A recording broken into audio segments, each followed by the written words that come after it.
Bueno, buenos días, jóvenes. Soy la maestra Ana Cristela Gómez Pamats y tengo el honor de darle la bienvenida a la conferencia virtual Hablando de Biodiversidad, impartida por el doctor Eduardo Mendoza Ramírez. El doctor Eduardo Mendoza es profesor investigador y actualmente es coordinador del Laboratorio de Análisis para la Conservación de la Biodiversidad del Instituto de Investigaciones sobre Recursos Naturales. Es también responsable del Museo de Historia Natural Manuel Martínez Solórzano de la Universidad Michoacana de San Nicolás de Hidalgo. Es miembro del Sistema Nacional de Investigadores, pertenece a los profesores con perfil PRODEP, es miembro del Cuerpo Académico de Morfofisiología y Ecología Animal, ha dirigido 14 tesis en licenciatura, maestría y doctorado, ha publicado 39 artículos en revistas listadas en el Journal Citation Reports, 5 en revistas arbitradas, ha escrito un libro, ha participado con 12 capítulos en diversos libros y 13 artículos en revistas de divulgación científica.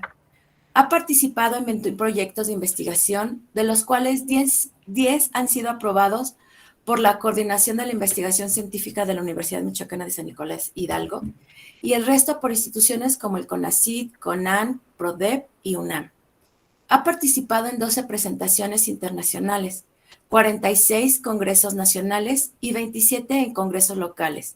Ha sido invitado en el Instituto de Investigaciones de Recursos Biológicos Alexander von Humboldt en Bogotá, Colombia, para impartir una conferencia magistral. Ha participado en 16 simposios y talleres nacionales. 2 de sus estudiantes fueron distinguidos en presentaciones en el 4º y en el 5º Congreso de Ecología. Ha sido investigador postdoctoral en el Departamento de Biología de la Universidad de Stanford y en el Centro de Investigaciones Tropicales de la Universidad de California en Los Ángeles, en Estados Unidos. Ha tenido los cargos de coordinador de la maestría de acuicultura y limnología. Forma parte del grupo de investigadores que apoyaron la creación de la maestría en Ciencias en Ecología Integrativa, del cual fue coordinador del 2013 al 2017, en donde pasó por el proceso de evaluación por parte del PNPC del CONACYT, teniendo resultados positivos, ya que pasó de un programa de reciente creación a un programa de desarrollo.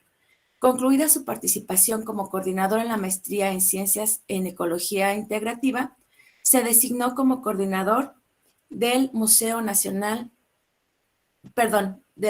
Historia Natural Manuel Martínez Solórzano, cargo que desempeña actualmente y ha coordinado más de 15 exposiciones y 5 talleres. Sin más preámbulos, le cedo el tema, doctor. Bienvenido, muchas gracias. Muchas gracias, Blanca. Muchas gracias por la invitación. Muchas gracias a la maestra Erika. Y me da mucho gusto poder estar con ustedes hoy, esta mañana. Es una mañana muy bonita, ¿no? Ahorita que venía en el camino, está muy soleado, hace un poquito de frío. Y me vine aquí al museo para estar más en ambiente, para platicar con ustedes. Y estar en el museo siempre es también muy agradable porque se oyen aquí los pajaritos cantando y las plantas están ahí con flores. Y tiene que ver mucho con lo que les quiero platicar y quisiera que lo vieran así, ¿no? Como es una plática entre nosotros, ¿no? No es una... No quisiera que lo vieran como una clase o como que yo les vengo a decir así las cosas como son. Si quisiera compartirles una visión que yo tengo de algunas cosas que se me hace que son importantes y para mí sería muy valioso que ustedes también compartieran su opinión. Bueno, entonces voy a compartir la pantalla.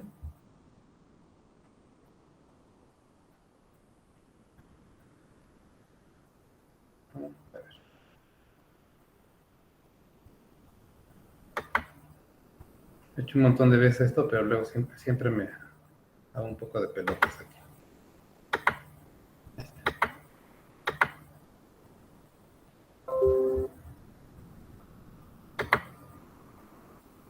Bueno, aquí está. Entonces, yo no los veo. Entonces, si de repente tienen algún comentario, díganmelos por el micrófono, por favor, porque no veo el chat. Y con toda confianza, ¿no? En el momento que ustedes quieran, me pueden De detener y decirme, bueno, a ver, yo no entendí eso, ¿lo puede explicar un poquito más? De lo que quiero platicarles hoy es de este asunto de la biodiversidad.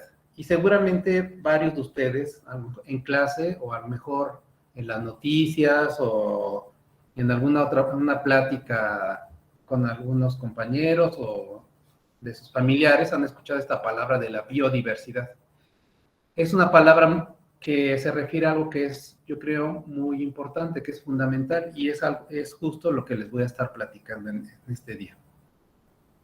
Si estuviera yo en mi salón de clases, a mis estudiantes de biología les diría, bueno, esto es la biodiversidad. Es básicamente todas las expresiones de la vida y la gente que se dedica a estudiar eso lo ha dividido en digamos, tres apartados, ¿no? Uno es la estructura, otro es la composición y otro es la función. Y eso lo podemos ver desde niveles muy, muy básicos, muy fundamentales, como son los genes, hasta lo que son las poblaciones, lo que llamamos las especies, las comunidades, los ecosistemas, los biomas, ¿no? Pero, ¿qué hay detrás de esto? Bueno, entonces voy a tratar a través de una serie de ejemplos y de imágenes que yo creo que son bastante interesantes y bonitas, que esto no quede solamente en un esquema. Bueno, entonces vean, la diversidad genética, la diversidad que se expresa a nivel de nuestro material genético es fundamental y es realmente una cosa bien interesante. Nosotros nos reconocemos, ¿no? Como esta especie de los seres humanos, el Homo sapiens. Disculpe que lo interrumpa, doctor, pero nada más nos está mostrando la portada y creo que ya cambió de diapositiva. Qué curioso, porque yo sí me estoy moviendo, a ver.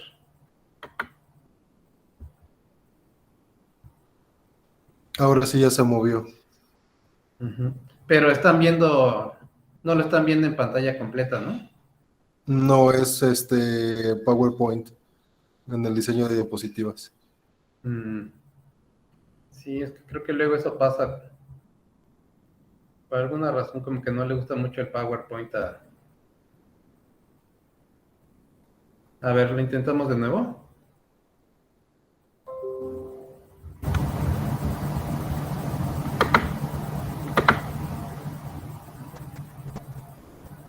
¿Están avanzando? No, sigue en la primera. Hasta ahorita ya se cambió y ya se ve ahora sí cómo se mueve su pantalla. Sí.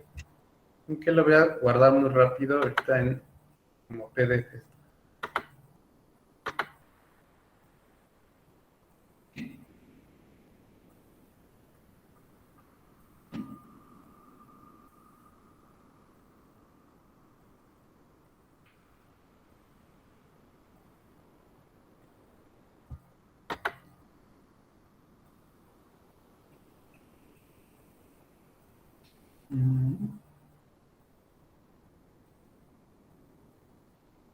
A ver, nada más, aquí está ya, y creo que este va a funcionar mejor. Nada más déjenme ver rápido. Creo que hay una forma de...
Bueno, el otro es que lo viéramos así. No sé, ¿se alcanza a ver bien así? Sí, doctor, se ve bien. Ok. Bueno, Ya les decía esto. Este asunto de la diversidad genética es muy importante porque igual si todos nos reconocemos como seres humanos, pero también vemos las variaciones que tenemos.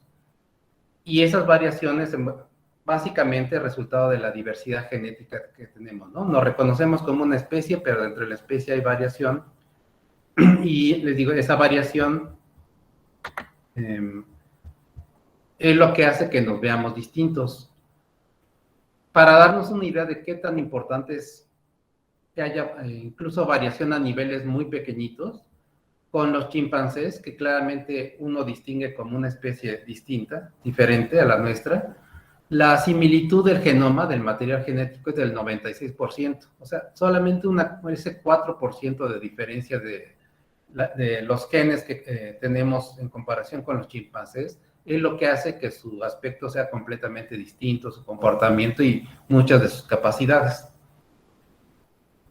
Ahora, también otro ejemplo que es muy cercano, muy cotidiano a nosotros es esto, ¿no?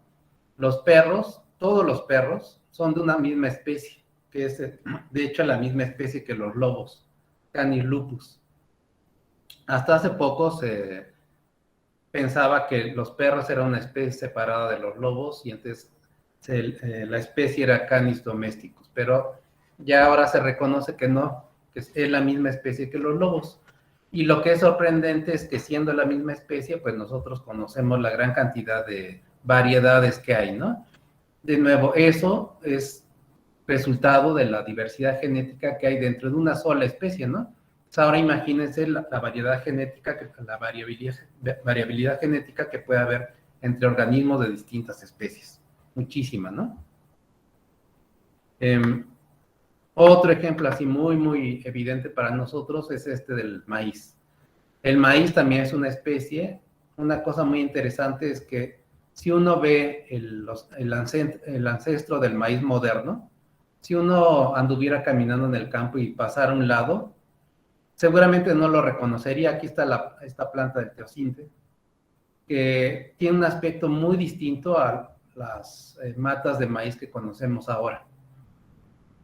Y este es otro aspecto muy interesante sobre el cual me gustaría llamar la atención, que es el hecho, ilustra muy bien la relación que tenemos con la biodiversidad, de tener este ancestro, la interacción con los humanos que por alguna razón decidieron que era una planta importante y empezaron a cultivarla y empezaron a seleccionarla, llevó al maíz moderno, pero además a una cantidad impresionante de variantes de este maíz.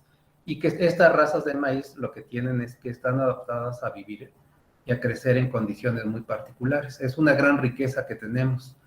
Entonces, la gente que vive en el sur del país, pues entonces selecciona variantes del maíz que son resistentes a estar sujetas a mucha precipitación. La gente que vive en el norte del país, al contrario, ¿no?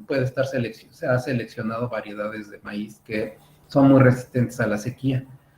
Todo eso, esa capacidad de poder tener estas variantes que funcionan bien y están muy adaptadas a las condiciones en las que tienen que vivir, es de nuevo el resultado o producto de la variabilidad genética, en este caso en interacción con la acción humana, ¿no? Que es un proceso que se llama domesticación. Ahora, la variabilidad genética, pues, pero la variabilidad o la biodiversidad, también la vemos a otros niveles. Y de hecho, el nivel más clásico en el cual, por lo menos los biólogos, pensamos en biodiversidad es cuando hablamos de las distintas especies. O sea, aquí hay una especie bien interesante que les quiero mostrar. ¿Alguien de ustedes ha escuchado de esta planta?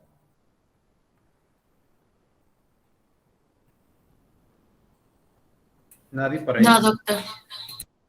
No. Entonces, vean, esta planta es bien interesante porque, para empezar, si uno lo ve, no parece planta, ¿no?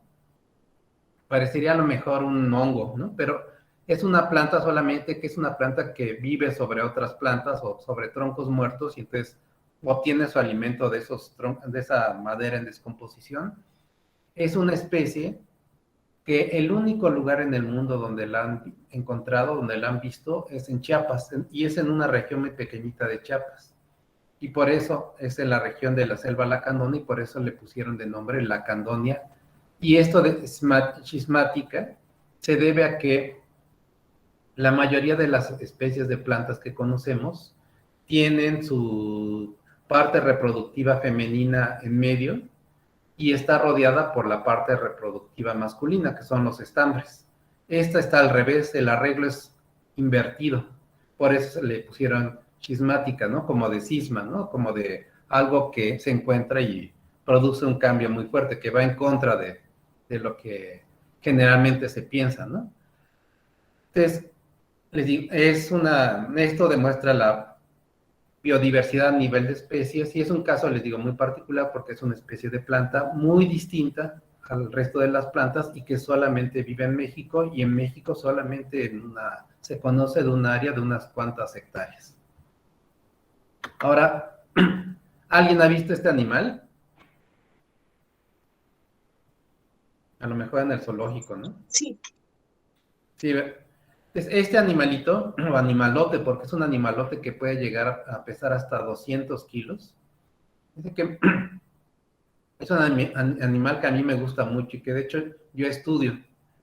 Y luego me gusta mucho que yo voy a los zoológicos donde hay de estos animalitos y me quedo ahí parado viéndolo. Por un lado porque me gusta mucho ver qué hace y cómo se comporta, pero por otro lado porque también me gusta mucho escuchar la gente que dice cuando llega a verlo, ¿no?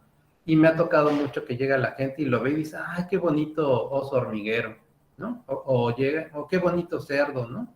O es como un burro, ¿no? Y en realidad, a lo mejor de todas esas que les acabo de decir, la que está más cercana es la de burro, porque este animal resulta que es un pariente silvestre de los caballos. Los caballos son las especies más emparentadas con el tapir, además de los rinocerontes. Y es una especie muy curiosa porque es una especie, es la más grande que habita en las selvas de México y en otros bosques de Centroamérica. Y muchas veces no la conocemos. Y resulta que en México es posible que exista la población más grande de tapires que hay en el mundo. Entonces también eso es un dato interesante, ¿no? Que demuestra de nuevo esta variedad de especies que ocurren en el planeta y que en particular México está bastante muy bien en términos de la cantidad de especies que tiene en el país. Este otro, a lo mejor lo han visto, a lo mejor algunos de ustedes tienen alguna prenda que se compraron y que está pintada con el tinte que se deriva de este caracol púrpura.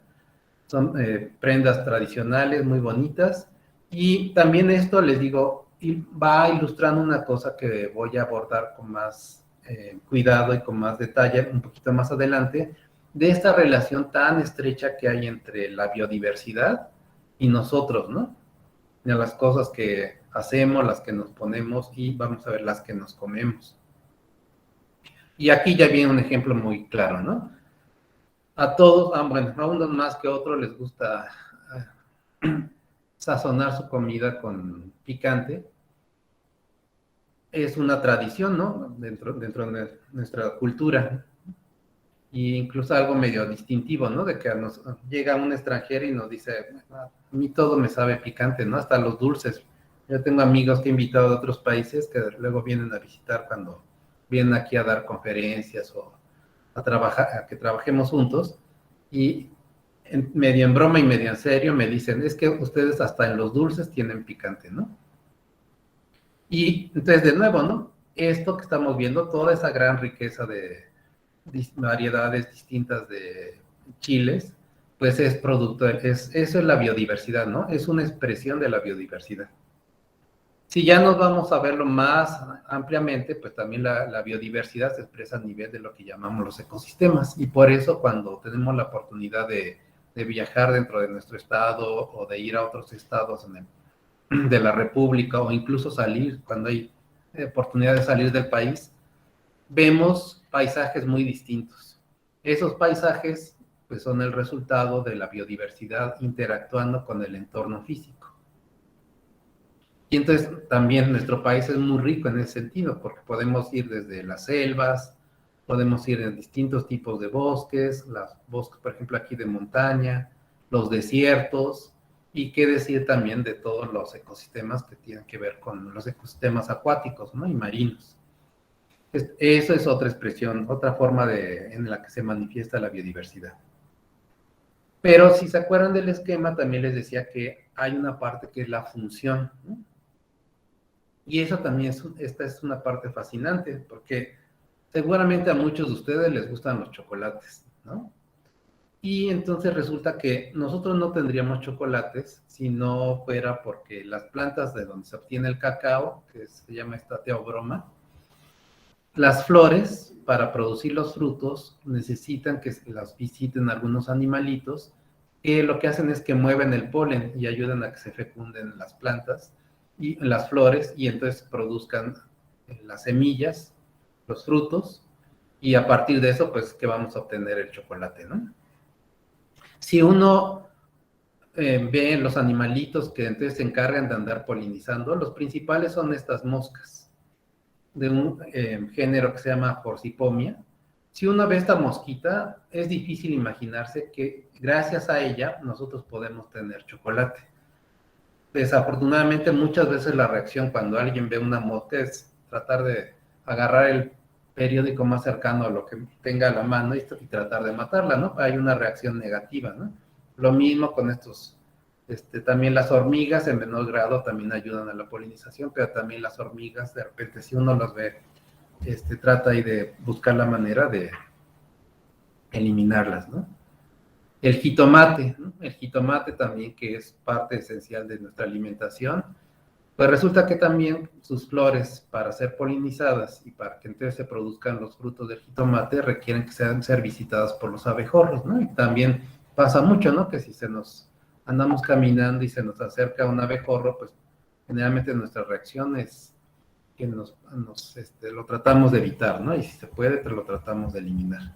Y qué decir de las abejas, ¿no? También hay mucha gente que siente así mucho temor por las abejas, pero no nos damos cuenta que cosas tan típicas acá de nuestro estado como el aguacate no podrían existir si no fuera porque las abejas están haciendo esta labor de estar visitando las flores y estar polinizándolas y ayudando a que se reproduzcan y como parte del proceso de reproducción producir los frutos que tanta gente consume y que generan tanto ingreso, ¿no? Las uvas, eso es la misma historia, las cebollas, las almendras, y así podría pasarme un buen rato revisando todos los ejemplos de las plantas cultivadas cuyos frutos consumimos y que son parte fundamental de nuestra dieta y que no podrían existir si no fuera por los animales que los andan polinizando, fecundando.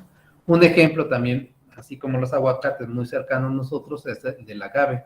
Tenemos esta variedad del agave chino o agave cupriata. Me comí una letra, una vez pongo ahí, cupriata. No sé si, por ejemplo, haya por ahí alguien de la zona de Túcuaro. Ahí se cultiva mucho este agave y resulta también la misma historia. Este agave es muy interesante porque hay agaves que si uno puede reproducir o propagar de forma como se llama, que le dicen vegetativamente, ¿no? Es decir, agarra un pedazo de la planta o la misma planta va produciendo retoños, ¿no? Y entonces podemos tener nuevas plantitas, ¿no? Sin que haya producción de semillas. En este caso no pasa eso. En este caso, para tener más plantas, a fuerza se tienen que producir a partir de semillas. Y entonces acá se vuelve fundamental el hecho de que necesitan que las flores de este agave necesitan ser visitadas por animales para que, de nuevo, ¿no? Se fecunden y produzcan frutos y semillas. En un estudio que estamos haciendo hemos visto toda la variedad de animales que llegan a alimentarse de llegan a tomar el néctar de las flores, se produce bastante néctar, y entonces incluye desde calandrias, colibrís, incluso animales que de repente uno no se imagina mucho como los carpinteros, pero más todavía estos que son un tlacuache, y si No sé si van a alcanzar a ver, pero el tlacuache tiene los cachetes completamente amarillos. Y esto es porque al estar metiendo la cabeza para lamer el néctar, pues se llena completamente, se cubre, se empaniza con el polen, y si se mueve a otro conjunto de flores, estos se llaman inflorescencias, pues va a ser muy fácil que al estarse moviendo vaya regando ese polen que está moviendo, y entonces pues ayuda a que se fecunden los óvulos, que se polinicen, ¿no? Este otro animalito no es un ratón, es le dicen tlacuache ratón, es un tlacuachín. Y, por supuesto, los murciélagos. Los murciélagos que son fundamentales para que se polinicen los agaves en general. También este murciélago, si logran alcanzar a ver, también está los cachetes y incluso la barriga completamente amarilla. Se está moviendo mucho polen. Los murciélagos pues también tienen esta capacidad de andarse desplazando mucho, pueden moverse cientos de metros en una sola noche. Y entonces la posibilidad de que recojan polen en una flor y luego se muevan incluso cientos de metros para llegar a otro agave y ahí riegan el polen es muy alto. Y eso es favorable porque también a las plantas les ayuda que el polen que reciben sea de plantas que estén lejanas. Eso ayuda a que las semillas sean más vigorosas. Aquí rápido un ejemplo ahí se ve un colibrí que está muy contento visitando las flores de este agave. Vean cómo visita muchas flores en un momentito, ¿no? Y así como está en este agave, pues al rato se va a mover a otro agave y va a hacer lo mismo, ¿no? Este no es tan bueno, no ayuda tanto a polinizar, ¿no? Porque si se fijan, su comportamiento es que llega, visita muy rápido y no se sumerge completamente en donde están las flores, ¿no? Entonces no queda tan cubierto de polen como los otros animalitos que les mostré, pero digamos que también podemos ver esto, que se llama una interacción biótica, no solamente desde la parte del beneficio que tienen los agaves, y nosotros a partir de eso, de la visita de los animales, sino también los animales se benefician de los agaves porque se pueden alimentar, ¿no? Muchos, ¿no? Incluso si no los polinizan. Otra cosa bien interesante es que con la biodiversidad nos curamos. Seguramente este ejemplo es clásico y muy conocido, de Fleming descubriendo esto que dio origen a la penicilina, ¿no? Penicilina, perdón. Y es a partir de un hongo que descubre que limita el crecimiento de las bacterias. Y bueno, a todos de repente en algún momento de la vida de seguro nos ha tocado tomar penicilina o algún derivado de la penicilina y nos ha ayudado a curarnos. Otra cosa, casi todo el mundo en algún momento ha tomado una aspirina y le ha ayudado mucho a sentirse mejor para quitarle un dolor de cabeza, un dolor de muelas o algo, ¿no? Resulta que la aspirina, el componente que les da sus propiedades a la aspirina, se deriva de la corteza del sauce blanco. Y así también podemos ir muchos ejemplos, ¿no? Esta planta de Madagascar, que se ve así muy bonita y que a lo mejor uno podría pensar que su único valor es a lo mejor cultivarla y tenerla de adorno en su jardín, resulta que ahí encontraron que había también un compuesto que se llama vinblastina, que se ha encontrado que es una sustancia que puede ayudar mucho a controlar el cáncer de pulmón, de mama y testicular. Otro ejemplo también bastante conocido es el de la quinina, que de manera natural hasta hace muy poco y todavía en algunos casos ha sido el principal remedio contra la malaria. Y la malaria sigue siendo una enfermedad que causa muchísimas muertes en el mundo. Ahora, en la mayoría de estos casos ya no se utiliza como tal la planta, ¿no? Sino que se han extraído los compuestos y ahora incluso se sintetizan, ¿no? En laboratorio, ¿no? Pero gracias a que se descubrió primero el uso de estas plantas y ya una vez que hubo la posibilidad de que la gente que se dedica a los químicos pudieran extraer las sustancias activas, pues ya las pueden replicar y hacerlo más concentradas, etcétera, ¿no? Pero la base son las plantas, ¿no? En este caso, los organismos. Y hay casos donde uno no se imagina, ¿no? Por ejemplo, de esta ranita, es una rana que vive en Ecuador y en Perú. Es una rana que sabe que es tóxica, ¿no? Y de hecho la gente que vive allá, los indígenas de allá, lo que hacen es que luego, para cazar, las puntas de las flechas que utilizan para andar cazando, las impregnan con estas ranitas secretan una especie de moco que las cubre y las protege.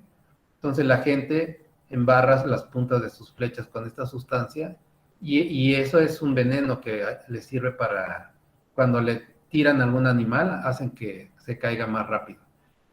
La gente también descubrió que entre las sustancias que tiene esta mucosidad que producen, hay un analgésico que es más potente que la morfina y que además tiene la característica de que no genera adicción.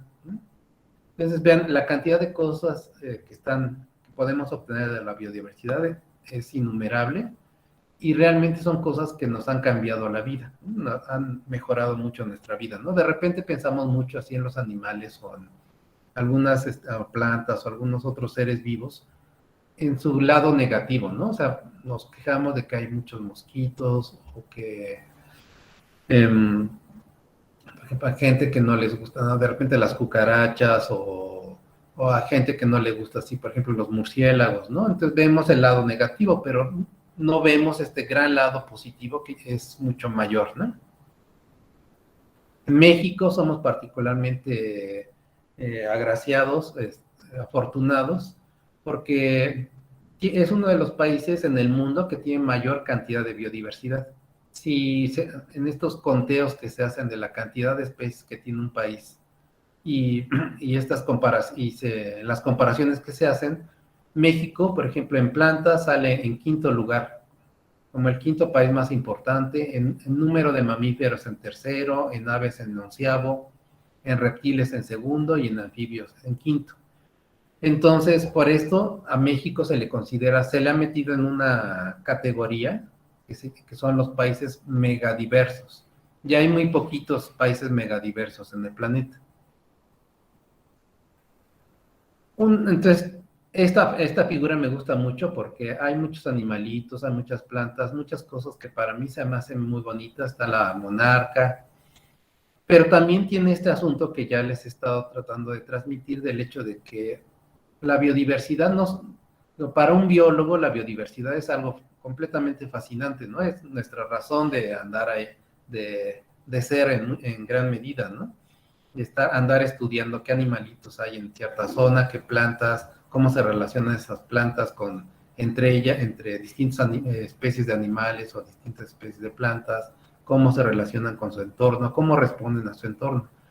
Pero en general, fuera incluso del ámbito del gremio de los biólogos, para todos realmente es importante la biodiversidad por las relaciones que mantenemos con ella, ¿no? Por ejemplo, aquí se ve a gente que tiene ahí pescados que capturó y que está ofreciendo en un mercado, hay una persona ahí en una chinampa produciendo, cultivando, una persona que se ve que está obteniendo un material de unas plantas para hacer cuerdas.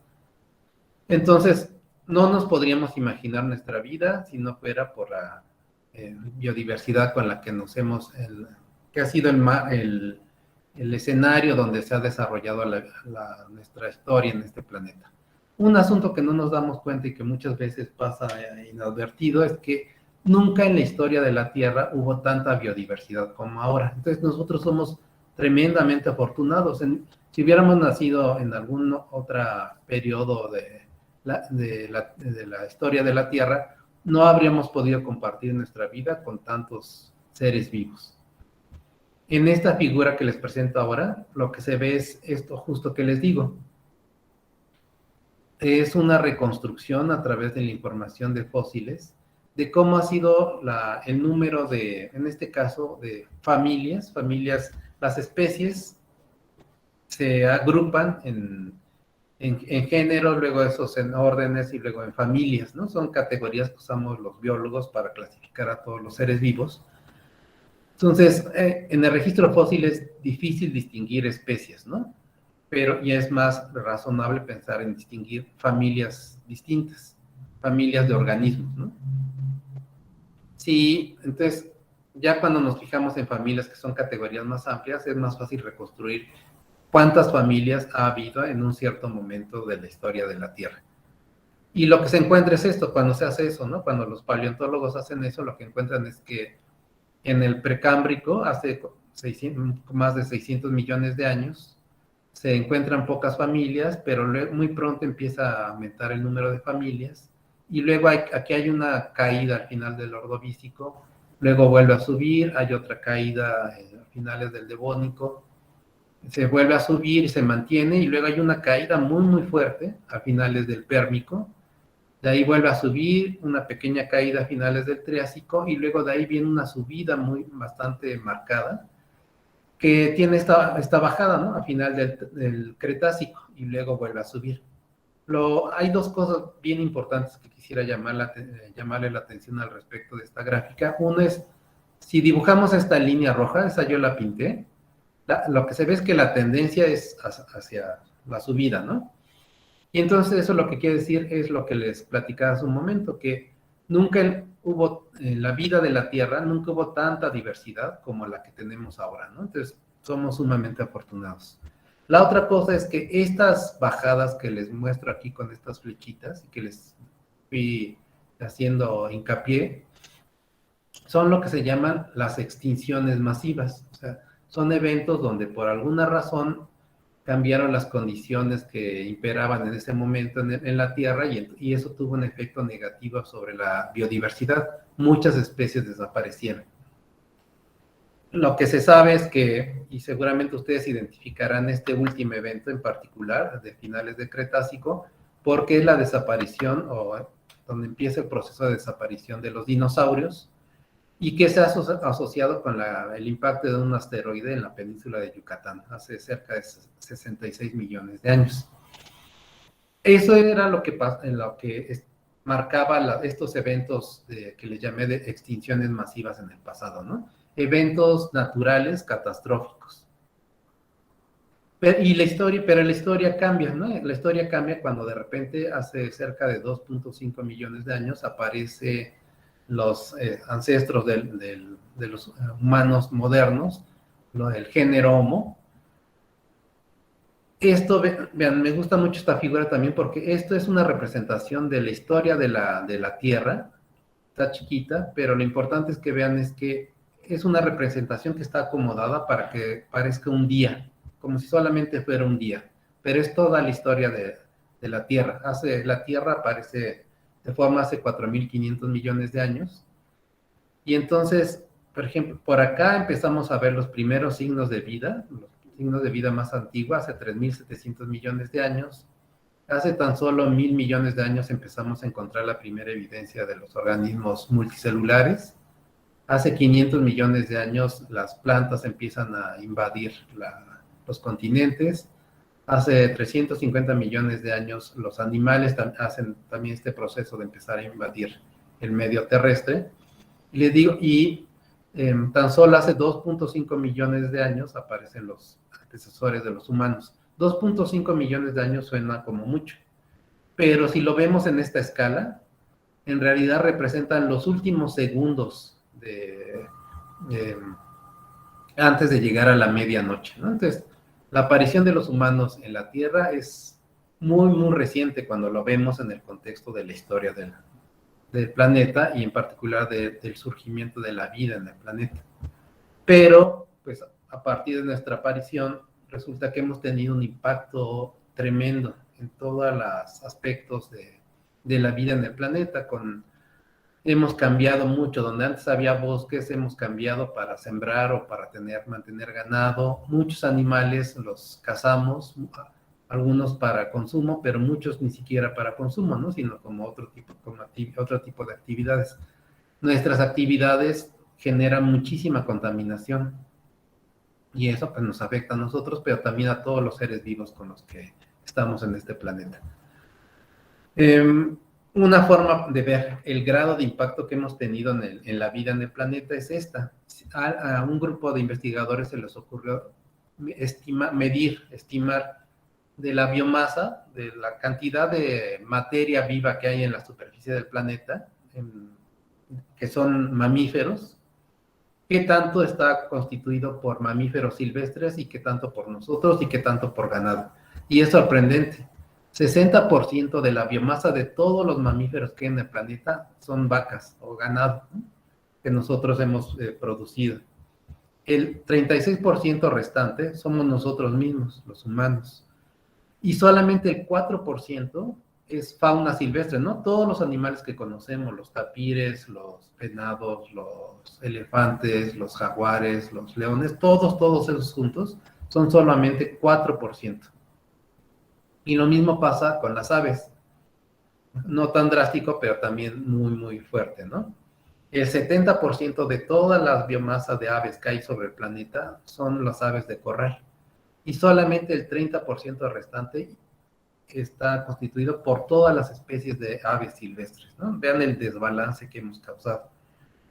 Y bueno, eso se refleja en que hay especies que han desaparecido de la Tierra. Por ejemplo, del dodo, que es una especie que es un ejemplo muy mencionado, pero hay varias otras, ¿no? Tortugas gigantes, esta que era una vaca marina, también desaparecieron completamente. En el caso de México, había una especie de carpintero que se llamaba el carpintero imperial, y el carpintero más grande que se conocía vivía en los bosques del norte del país y también desapareció. Se piensa que es porque la sobreexplotación de los bosques. Hay especies que no han desaparecido del todo, pero que algunas variedades sí han desaparecido en nuestro país. Por ejemplo, antes había una variedad de oso gris en el norte del país, y esa también se cazó hasta que se desapareció.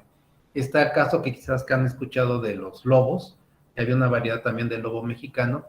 Ese afortunadamente se conservaron algunos ejemplares en zoológicos en México y en Estados Unidos, y ahora hay un plan de tratar de reintroducirlo, que de repente se ve como que va funcionando, pero luego se enfrenta a muchos problemas, porque todavía hay mucha gente que cuando ve a esos animales en el campo, su primera reacción es matarlos, ¿no? ¿Se acuerdan de esa figura, no?, donde les hablaba de las extinciones? Hay dos tipos de extinciones: las extinciones masivas que les mencioné, pero además, en general, siempre hay extinciones. En la historia de la vida sobre la Tierra siempre ha habido extinciones. No tan intensas como esos eventos, pero así como se forman nuevas especies, desaparecen algunas especies, ¿no? Y esas se llaman extinciones de fondo, ¿no? Y como les digo, es un proceso que en la historia de la vida en la Tierra ha sido natural, ¿no? Normal, ¿no? Digo, es la contraparte de la formación de especies. Unas se forman y otras desaparecen, y el balance que queda es lo que marca la biodiversidad de ese momento.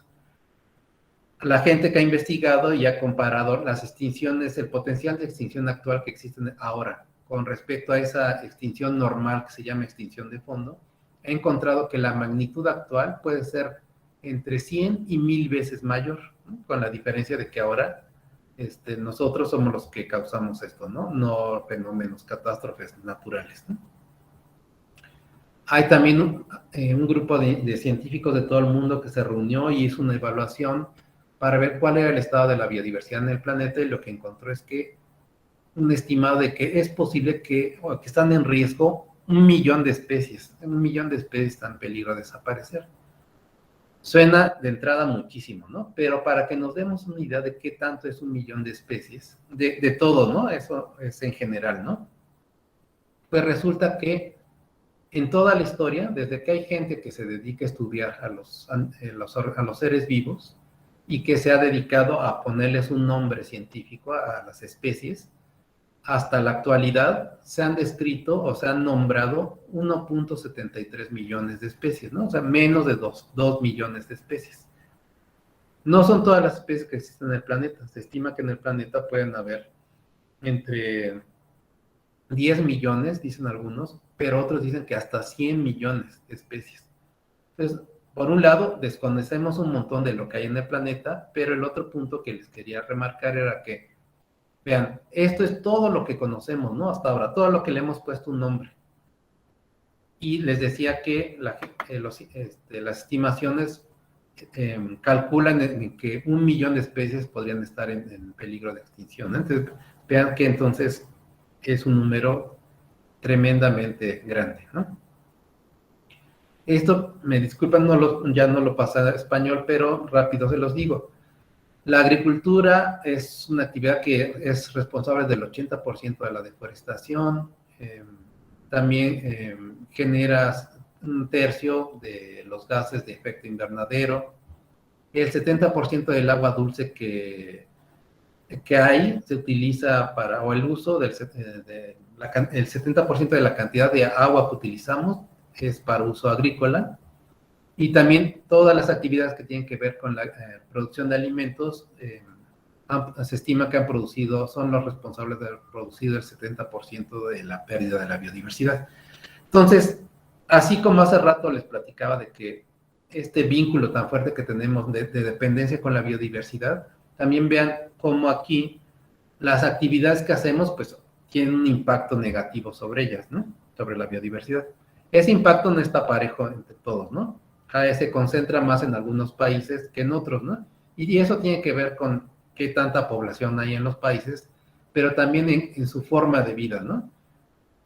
Claramente una persona que tiene acceso a tener varios coches y que utiliza y que tiene varios refrigeradores y varias teles y vive en un sitio que por el clima necesita aire acondicionado y utiliza constantemente el aire acondicionado, tiene un impacto más fuerte, ¿no? Que una persona que a lo mejor vive en un medio rural y que utiliza la bicicleta para moverse y que utiliza los alimentos que consume, son alimentos que se producen cerca donde él vive y que no requiere o no tiene calefacción o aire acondicionado, ¿no?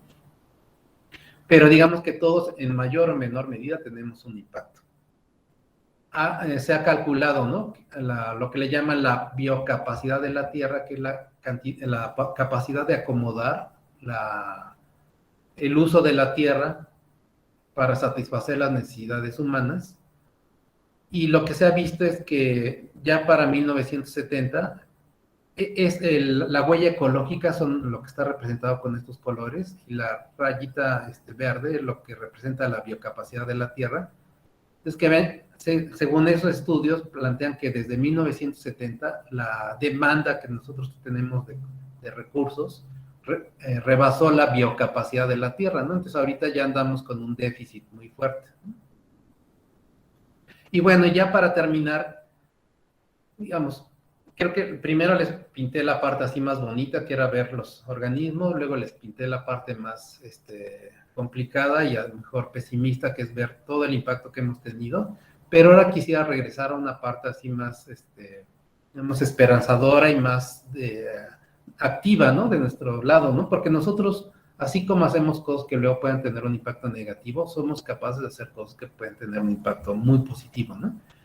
Y eso tiene que ver con, hay muchísimas formas, ¿no? Por ejemplo, este asunto de que ahora se ha vuelto bastante popular de poner esto que se llaman jardines para polinizadores, es decir, buscar un sitio donde podemos acomodar plantas sobre todo nativas de la región y que produzcan néctar para que los animales tengan alimento. Pues evitar prácticas, ¿no? Que como estos que de repente tienen una tradición, pero que ya no las podemos mantener, ¿no? Y que además en muchos casos son muy negativas, ¿no? Por ejemplo, esto que de repente es bastante común de tener este tipo de aves en la casa, hay que pensar que estos se extraen muchas veces de sus ambientes naturales y que para que lleguen 3 animalitos a un mercado, en el camino se murieron 10, ¿no? También también cuidar los sitios, los pocos sitios que quedan donde los animales pueden llegar a reproducirse, pues también es muy importante mantenerlos. Toda nuestra actividad diaria, ¿no? ¿Cómo hacemos el uso de todos los recursos del agua, de la energía eléctrica, del combustible? Ahí son cosas que nosotros a nivel personal podemos incidir de manera muy directa. Hay afortunadamente ahora también muchos sitios a los cuales podemos recurrir para tener orientación, ¿no? Y ver en qué medida nosotros podemos reducir nuestra cantidad de recursos, ¿no? que utilizamos, ¿no? Cosas a lo mejor que de repente no son tan evidentes, ¿no? Como incluso nuestros hábitos alimenticios, ¿no? Producir carne es algo muy costoso, ¿no? Muy costoso en términos de que involucra tirar muchas veces bosques o selvas, producir ganado en sitios donde realmente su vocación no es para producir ganado. Y además andar transportando luego la carne del fuego. Consumimos carne que a lo mejor produjeron en otro continente a veces, ¿no? Claramente también no es algo que a lo mejor alguien de ustedes me dice, no, pero es que yo ni carne como porque está bien cara, ¿no? Cierto, ¿no? Ciertamente, ¿no? Pero estoy pensando en que, pues, habrá gente que sí lo hace y que a lo mejor, digo, tampoco se trata de decir, bueno, ya mañana no como carne, pero a lo mejor sí puede bajar su consumo, ¿no? Y a lo mejor uno que si ya de entrada no consume carne, pues sí puede buscar otras vías por donde puede cooperar, ¿no? A nivel de, por ejemplo, de cómo funcionamos, ¿no? En términos, por ejemplo, del transporte o de la obtención de energía, son cosas que a lo mejor no son algo que nosotros fácilmente podamos implementar. A lo mejor sí agarrar la bicicleta, ¿no? Pero para que agarremos la bicicleta, pues necesitamos vías seguras, ¿no? El transporte poco contaminante no es algo que nosotros directamente podamos hacer, ¿no? Pero sí, sobre todo ustedes que son jovencitos y que ya están entrando en una etapa de su vida donde van a, por ejemplo, poder tener más impacto en términos de las autoridades que tienen a nivel local y regional a través del voto. Esa es una cosa, ¿no? También son cosas que hay que fijarnos, ¿no? Si alguien quiere ser candidato para una posición en el gobierno, es bueno informarse, ¿no? Y ver qué ideas tiene respecto a este tipo de cosas, ¿no? Y eso puede ser un criterio para apoyar o no apoyar a un candidato, ¿no? Bueno, entonces ya para terminar, les quería dejar con estos 4 mensajes así muy cortitos, que es la biodiversidad, pues es una característica distintiva y única de nuestro planeta. Hasta ahora no hay ningún otro planeta que se sepa que tenga vida así de manera segura y que mucho menos que tenga la variedad de vida que nosotros tenemos. Pero la biodiversidad no es algo renovable, desafortunadamente, ¿no? Se puede en algunos casos recuperar algunas características, pero por ejemplo, si se pierde una especie, no se puede recuperar, ¿no? Sigue siendo ciencia ficción. Por ejemplo, esto de Jurassic Park, de traer los dinosaurios de vuelta, ¿no? Hay que reconocer que nosotros somos parte de la biodiversidad y que nuestra existencia no podría imaginarse independiente de la biodiversidad, ¿no? Vamos juntos, ¿no? Como humanidad hemos impactado drásticamente la biodiversidad a un nivel que muy pocas veces en la historia de la vida en el planeta se había visto, ¿no? Pero por otro lado, todos nosotros también tenemos un papel que jugar en reducir ese impacto e incluso favorecer que esa biodiversidad prospere, ¿no? Y bueno, con esto termino y quedo atento a si hay algún comentario o pregunta. Muchas gracias.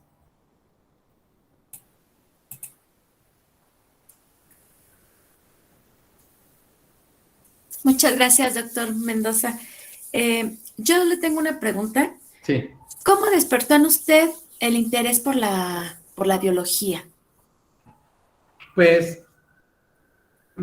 yo creo que en muchos casos nuestras vocaciones están muy íntimamente ligados a nuestra infancia, ¿no? Cómo es nuestro entorno familiar. Yo de pequeño pues, tuve la posibilidad de que a mis hermanos les gustaba que fuéramos a jugar. Yo nací en la Ciudad de México, entonces mis hermanos les gustaba salir de la ciudad para buscar sitios cercanos, pero donde hubiera un bosquecito para que fuéramos a jugar fútbol o hacer actividades al aire libre. Y para mí esto fue algo que me marcó completamente, ¿no? Porque empecé a ver esto, para mí fue un vínculo muy natural el hecho de decir, bueno, yo soy feliz cuando puedo voltear y ver muchos árboles y muchos animales, pajaritos y muchas plantas, cuando me puedo meter a un río a jugar y es un río que está limpio.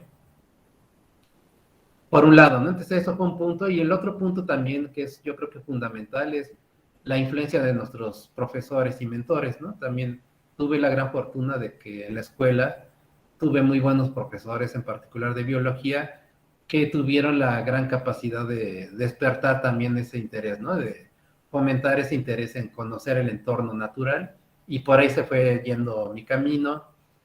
Uno de mis hermanos mayores no es biólogo, pero es también matemático, y también por ese lado, aunque no pareciera haber mucha relación, el hecho de ver también a alguien que fuera científico y que se ganara la vida siendo científico, y luego en ese campo, ¿no?, tan abstracto de las matemáticas, pues también me hizo sentir que yo podía seguir cultivando este interés en la biología y hacerlo no solamente un gusto, sino una actividad profesional.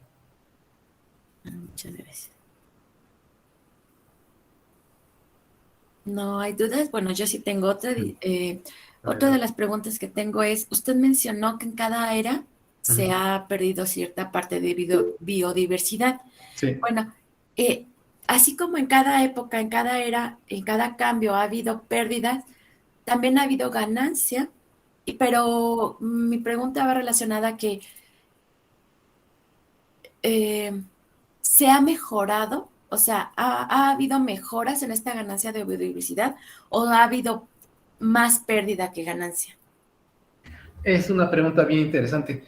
Lo que veíamos en esa gráfica es que, por lo menos en términos de la variedad, al final, después de esos eventos muy drásticos de extinciones, la tendencia es que la biodiversidad aumente, ¿no?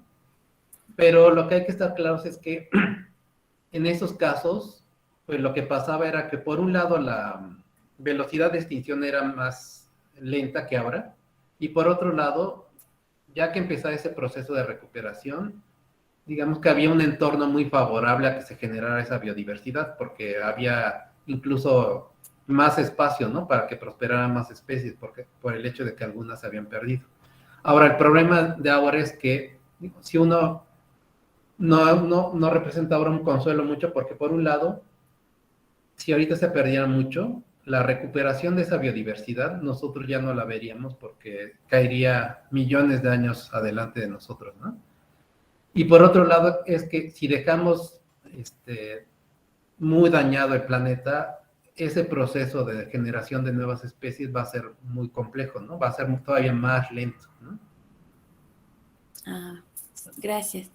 ¿Le cedo la palabra a la maestra Tania? Sí. Muy buenos días, un gusto saludarlos, maestra Blanquita, maestro Eduardo Mendoza. Buenos días. Un gusto por volverlo a ver. Yo tengo 3 dudas. Sí. Y tienen que ver con todo lo que, porque como usted lo dijo, me llevó a lo positivo y luego me bajó a la tristeza. La primera es cuando habló sobre las plantas y sobre su uso en la cuestión de médica.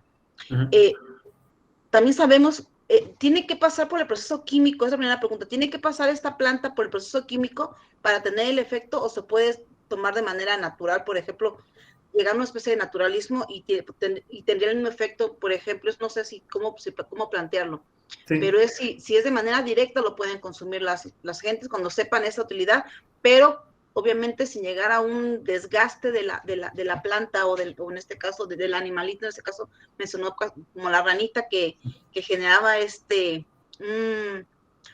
una sustancia que quitaba los dolores, por ejemplo, eso que está muy interesante. Esa es la primera pregunta. La segunda, en este proceso que tuvimos de SARS, últimos casi ya para los 2 años, se hablaba de una recuperación del planeta.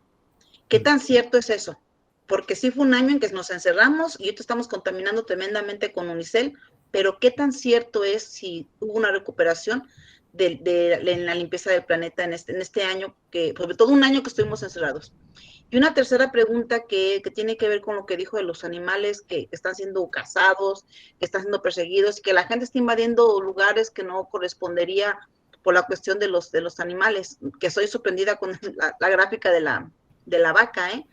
No es posible que tengamos más ganado a nivel mundial que población humana. O sea, se entiende, y también se entiende el hecho de que hace En el 90 y tantos hubo una cumbre que hablaban que el mundo no podía tener más de 7,000 millones de habitantes y ya pasamos esa cantidad desde hace muchísimos tiempo, y que eso pues está generando que se requiera pues alimento y maneras de plantearlo. Y eso aquí en Morelia se observan que se están invadiendo zonas que antes ni de chiste. Por ejemplo, el Cerro del Quinceo a mí me parece preocupante cada que paso que lo veo de lejos, completamente invadido. Y pues, ¿qué podemos hacer?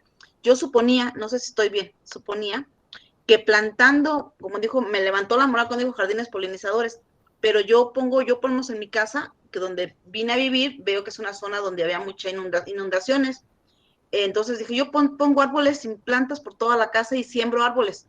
Yo tengo muchos árboles en poco espacio, pero fui poniendo árboles pensando que así ayudaba al medio ambiente. No sé si estoy yo mal y que la gente también tenga que plantar árboles y otro tipo de cuestiones.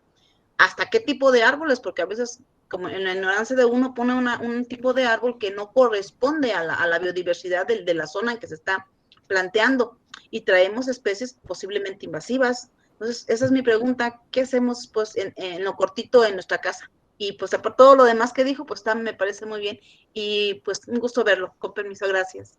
Muchas gracias, sí, muy interesantes los comentarios. Pues sí, a lo mejor rápido. Pues, sí, o sea, hay muchas plantas y animales que sí se podría hacer un manejo para utilizarlos y de manera de que no corriéramos el riesgo de desaparecerlos, ¿no? Sí está la parte esta de química, que yo creo que también es un asunto útil en el sentido de que, por ejemplo, en el caso de las medicinas, si bien pueden tener efecto, las plantas que utilizamos de manera medicinal, pues tienen sí una efectividad y pueden ayudar. También puede ayudar este asunto de que luego no se pueden controlar así exactamente las dosis, ¿no? Y entonces cuando ya se sintetizan y se tienen en el laboratorio, eso puede ayudar a estandarizar ese tipo de cosas, ¿no? Y por otro lado, sí ha tenido, en cierta manera, en algunos casos sí ha habido un efecto positivo de poder sintetizar las cosas de manera, pues ya en laboratorios, justo para evitar que la extracción así masiva, ¿no? Funciona muy bien cuando, por ejemplo, en una localidad la gente conoce las plantas y incluso cultiva las plantas y va haciendo un uso medido, ¿no? De esos recursos, ¿no? Pero, por ejemplo, si se descubre algo y que se le encuentran propiedades adecuadas y mucha gente lo quiere utilizar, pues eso en algunos casos a lo que lleva es a la sobreexplotación, ¿no? Entonces, en ese sentido, sí poder tener una producción en laboratorio puede ser también benéfico. Luego, en términos de si ahora con esto del COVID ha habido una recuperación, sí hubo un cambio. Y, por ejemplo, salió mucho, ¿no? Las noticias de que en algunos sitios donde ya no se veían así algunos animales que anduvieran por ahí, ahora que la gente estaba en sus casas, aparecieron esos animales, o incluso a nivel de, por ejemplo, de los niveles de contaminación en la atmósfera, sí está documentado que bajaron esos niveles y que ¿no? Que algunos organismos también empezaron a aparecer en sitios donde parecía que ya no estaban presentes, ¿no? Entonces, yo veo eso como que tiene dos caras también, ¿no? Una cara, la cara positiva me parece es que eso para mí es una indicación, una señal de que si nosotros hacemos cosas, o más bien si las dejamos de hacer o las hacemos de manera más racional, sí podríamos tener efectos en corto plazo, efectos en términos de reducir contaminaciones, de tener una convivencia más balanceada con los otros organismos con los que coexistimos. A lo mejor el lado negativo de esto es que esos cambios que vimos, ya ahora que la gente también se está documentando, ¿no? Ahora que la gente ya está vacunada y empieza a retomar sus actividades normales, otra vez estamos regresando a los mismos niveles, ¿no? De contaminación y de ausencia de muchas especies en los sitios donde la actividad humana es muy marcada. Y luego el último punto que también era muy interesante de esto de si ayuda a sembrar, sí ayuda muchísimo, ayuda mucho esto de los jardines, ayuda mucho también plantar árboles, pero efectivamente es muy crítico este asunto de qué ponemos, ¿no? por ejemplo, pasa, ¿no? Que si uno va a muchos jardines, lo que encuentra es casi siempre la misma especie de planta, ¿no?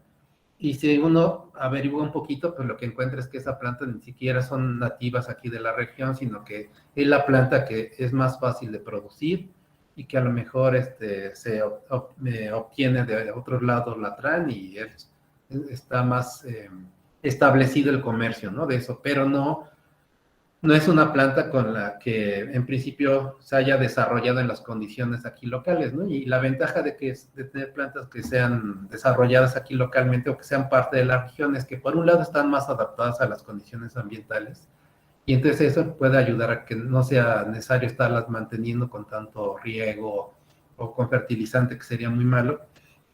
Y por otro lado, pues también son plantas que los propios animales de acá ya identifican como que puede haber cierto alimento, ¿no? O recurso. Y sí, ¿no? Es un problema realmente también bastante serio, ¿no?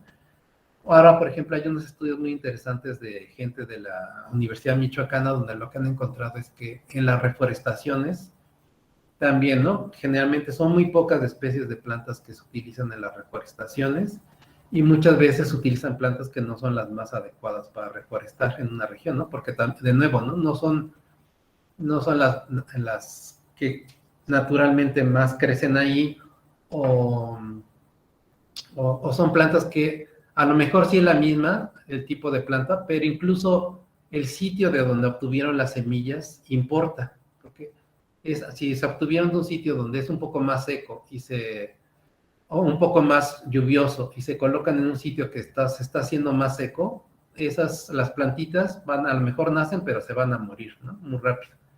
En cambio, si se utilizan semillas de sitios que son igual de secos, hay más chances, más oportunidades de que peguen y sí lleguen a ser árboles, ¿no? Y ese es un asunto ahora que se le está poniendo mucho interés porque efectivamente, ¿no? Ahora hay muchas iniciativas de reforestar, pero esas iniciativas pues se quedan muchas veces desafortunadamente solamente en poner los arbolitos y no se les da seguimiento. Entonces, en lo que termina es una mortandad masiva de arbolitos o de plantas jóvenes que finalmente no tienen un impacto, ¿no? Sí.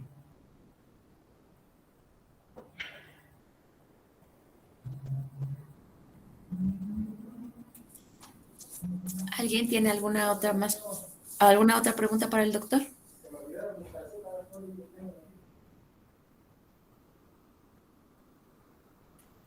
Pues parece que no, doctor. Entonces, pues no nos queda más que agradecerle su ponencia y muchísimas gracias. Erika, dime. No, nada más agradecerle, doctor, y a los presentes, y pues muchas gracias, Blanquita, y maestra Tania, maestra Gaby, a todos los presentes, felicidades, muy interesante, aprendí más cosas de la biodiversidad, doctor. Muchas gracias a todos ustedes por la invitación y por haberme aguantado esta hora. Muchas gracias, doctor. Buen día. Muchas gracias, jóvenes, profesores que estuvieron presentes. Muchas gracias. Gracias, igualmente. Que se la pasen bien. Me despido. Muchas gracias.